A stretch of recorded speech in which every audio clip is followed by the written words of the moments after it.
রাধে রাধে বন্ধুরা, শুভ দুপুর।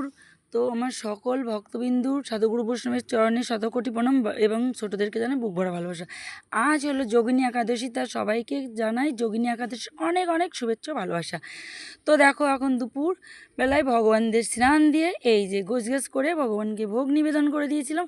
আজকে মহাপ্রসাদে আছে সব রকমের ফল আর একটু সবজি বানানো আছে। তো দেখো আজকে ভগবানদের চরণ সেজে উঠেছে, দেখো নানান রকমের ফুল এবং কিন্তু বেল ফুল চুলে গুজে নিয়েছে। আর তোমাদেরকে কি বলবো, এদিকে তো গিরিশোনা এই আর এই রকম মহাপ্রসাদে এই আছে।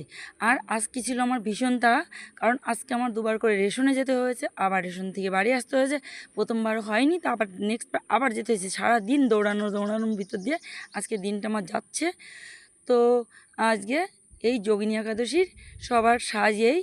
আর কারা কারা এই একাদশী ব্রত পালন করেছো সবাই কমেন্টে জানিও। আর এবার কিন্তু দুদিনও করেছে মানুষ একাদশী, গতকাল এবং আজকে। আর সবথেকে বিশেষ একটা কথা, আমার যে নতুন গাছটা ফুল ফুটছে সেটা তোমাদেরকে দেখাবো। এই ঠাকুরের চরণেই একটা দেওয়া আছে ওই ফুল। তো ভিডিওটি কেমন লাগলে, ভালো লাগলে অবশ্যই লাইক শেয়ার কমেন্ট করে রাধে রাধে।